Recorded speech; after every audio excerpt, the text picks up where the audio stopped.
came to power, he was described by some as dangerous, by others as Monsieur Normal. So how has French President François Hollande performed during his first 3 months in power?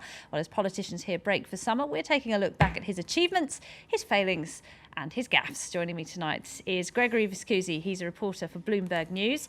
Also with us in the studio, Denis de Montpion. He's editor-in-chief at Le Nouvel Observateur.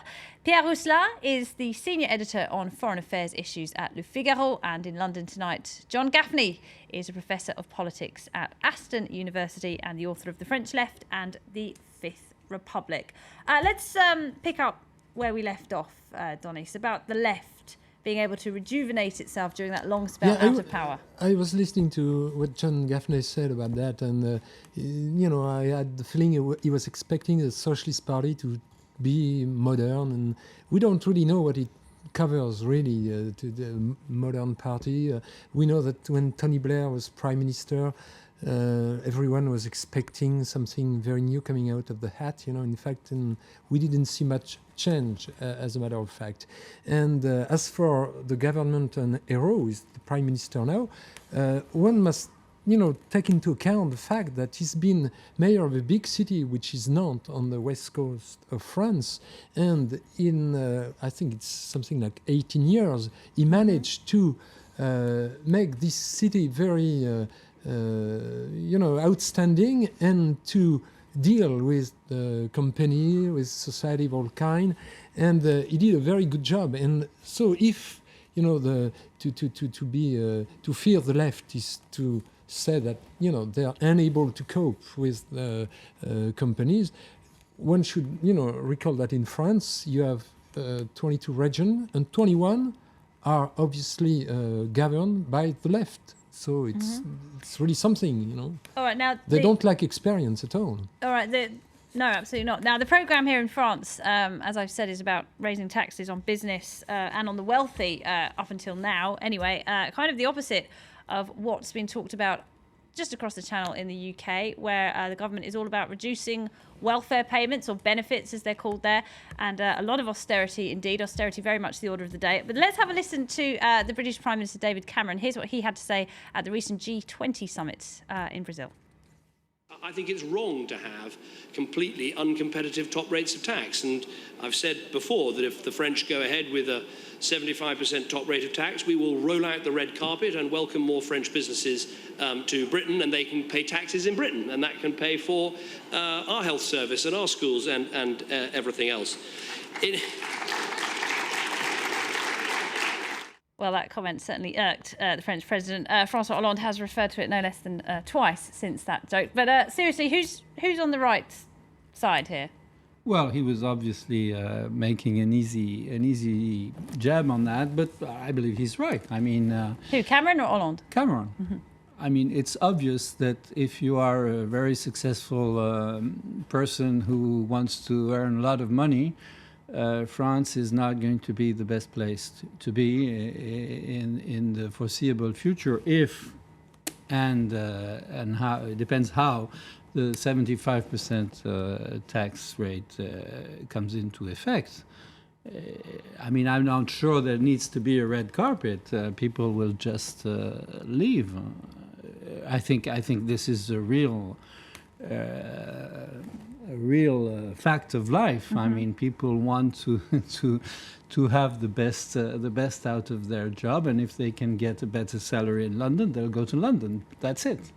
And I wonder if you saw a recent report in The Economist, actually, entrepreneurs complaining that it's very difficult to do business here. It's very difficult to get good quality managers. And if you're capping salaries, I think at around 450,000 euros a year, that's going to make the problem worse, surely.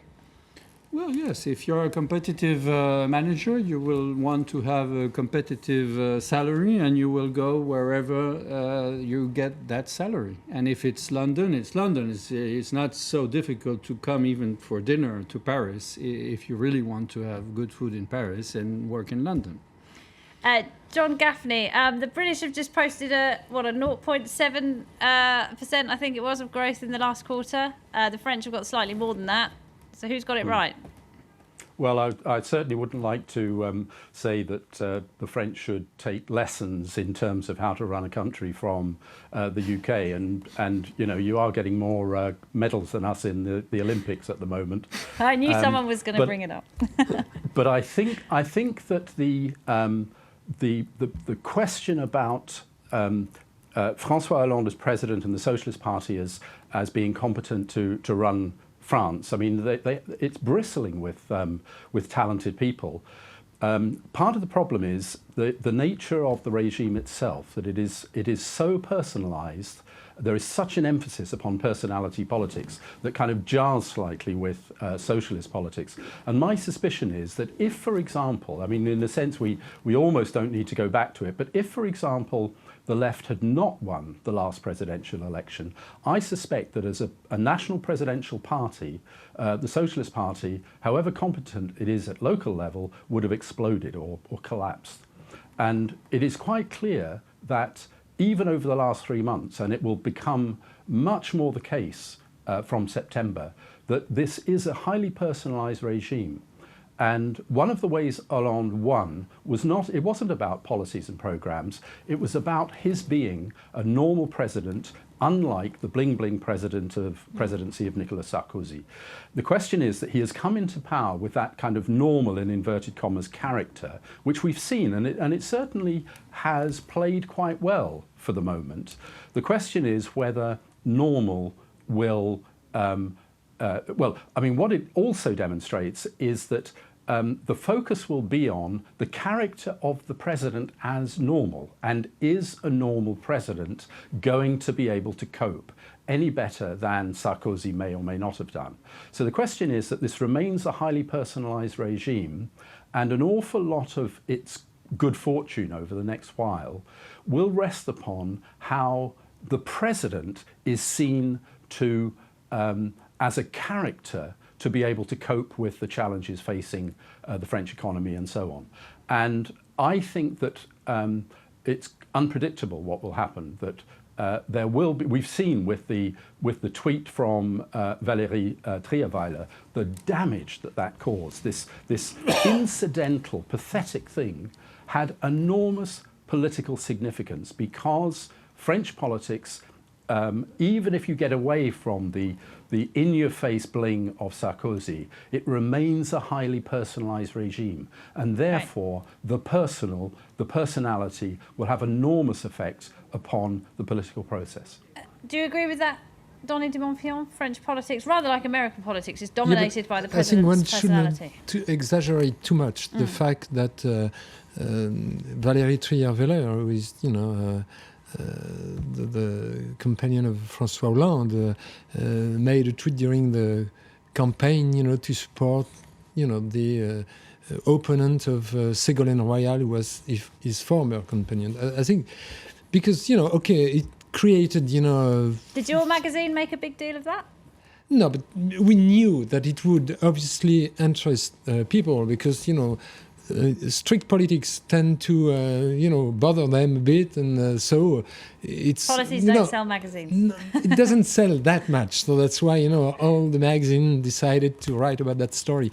But politically, it had very little effect, because, you know, then François Hollande decided that the private life should be, you know, out of politics, be kept out of politics, and it's what he's been doing ever since. He's been very cautious. That doesn't mean that, you know, Valérie Trierweiler won't, you know, come back on the scene. But nevertheless, I think she took a lesson from that, and he will be careful in the future not to mix both. I think some people might say that whole episode made him seem even more normal. I mean, how many men have had trouble, you know, controlling what their girlfriends are up to in the public domain? I mean, how did you see all of that, Greg? I see your point, except that he'd made such a big deal in the campaign about being so sober and being, you know, normal, and, well, not normal, but so, you know, but that by normality he meant sober. He didn't mean normal in the sense of I'm going to be, you know, Joe Picks, you know, the Joe Six-Pack swilling beers. He meant sober, as opposed to Sarkozy bling bling. So I think it did hurt him, because it was a sort of peopleization of politics that he'd been against. But, you know, these things have their shelf life, and that I think that one too was forgotten within about a week. So I don't think there was lasting damage. Pierre Rousselet, how is François Hollande's personality, his image, Yes, I'm affecting on the definitely world not stage? a supporter of François Hollande, but I don't agree with what was said in London because I wouldn't underrate the personality of François Hollande. I think he's a very well-prepared politician, and he's shown that not in the position of a head of state, not in the position of a minister, because he hasn't that experience, and it has been an argument for the right during the campaign, but I don't think it's very important. I think he's a well-prepared individual. And as far as character is concerned, I don't think Sarkozy's character helped him so much politically during his mandate and to be re-elected. I think it wasn't his main advantage. So I would be very cautious on that. And as far as the personification of the French system, I agree, of course, and it is one thing that makes me hope that France may have an advantage to get out. It's something that can help France to get out of this situation. There's another thing that one has to take into account. It's the administration, in the good sense of the word. The bureaucracy in France is pretty effective, I would say. And this is going to come into account in these months that are going to be very difficult. So I'm not Hollandist, but I'm defending Hollande on these issues. Now, I think the policy is totally wrong. In what way? What exactly about the policies are wrong? Well, I just said, growth, starting by the easy thing, not starting by the difficult things. I think when in these types of crisis, you need to start by the most difficult things and get them out of the way very quickly, and then start building on. I think this is not being done because, of course, politically, it is being calculated that you shouldn't. You've just been elected, so you shouldn't. You shouldn't punish your own electors. Okay, but I think this is a mistake that the government will pay dearly pretty soon, starting maybe in the fall, not in the first months. That is the major problem. Do you think he's right to stand up to Angela Merkel on austerity? Well, this is a complex issue. The thing is, he tried to make himself appear very different from Sarkozy. So, and this was his main. This is the main part of the whole discussion. I mean, what's happened is that he has tried for the last 2 months to show that he's normal. Normal meaning not Sarkozy. It's the only thing it means. It doesn't mean anything else. And it has been his only program for the last 2 months has been to tax the French in order to get the deficit down and to show he's supposedly normal, which means not Sarkozy. That has been his two main issues as a program. It is pretty shallow to me. Now we'll see what happens next, right? Easy, you said, though, it was enough to keep down the market calm, because France was on the way where everyone promised it, to become like Greece. Yeah, but that's Spain. the only reason for that is that Spain is in a terrible situation. Well, okay, Greece as well, and Greece and all that. many France countries, and France is somewhere managing not too badly. No, I think I would say that the main success of Hollande is what's not happened, which is that France is in this moment of grace with the financial markets that it befuddles a lot of people because the numbers are not good.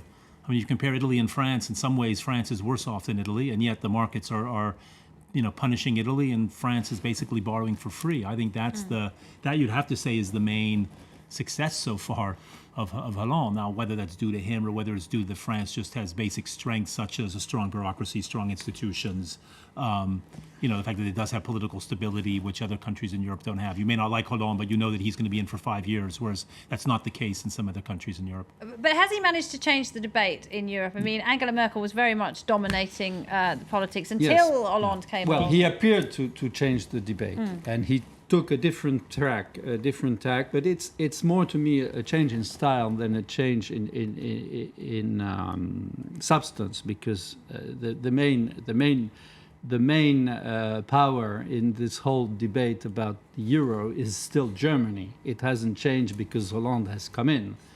It's still there. So Hollande has tried to change the way France behaved in this debate, and being less cozy to Merkel, because he wants to be normal, so he wants to be different from Sarkozy, so he's not cozying to Merkel. But at the end of the day, the real decision is being made by Merkel, even if when you see what happened at the summit in Brussels at the end of June. Of course, the Italians, the Spanish, and the French seem to be ganging on to Merkel, but the decision was made by Merkel, and to say she lost is, I think, a little quick. I would give Hollande more credit than that. I think that there has been a major shift in Europe's response to the crisis since he's arrived. Now, he joined an existing coalition, let's put it that way. I think it was Mario Monti in Italy who actually began sort of beating the drum that we can't just stick to austerity. We've got to do growth as well. We have to have some mechanism to buy time for countries that are making efforts to change. And I think Hollande joined, and the Americans have been pushing that point, and Hollande joined that coalition.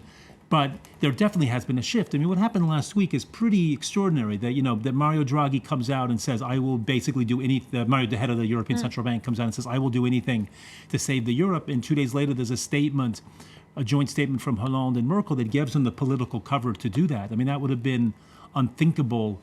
That would have been unthinkable a few months ago. So I think there actually has been. I think there has been a real shift in Europe. Now we're going to have to see what the European Central Bank actually does, and the Germans in the past have agreed to things and then backed off a bit. So I mean, it's too early to declare victory, but there definitely has been a change in tone since Hollande arrived. All right. We're going to have to leave it there. I'm afraid we've run out of time. We'll pick this up in the autumn, I'm sure, when we find out what goes on with those necessary reforms we've all been talking about. Thanks very much, Denis de Montpion, Greg Viscusi, Pierre Rousselin, and in London, John Gaffney. Thanks to you for watching. That's it for tonight's debate. We'll be back at the same time tomorrow. That was much quicker than I thought.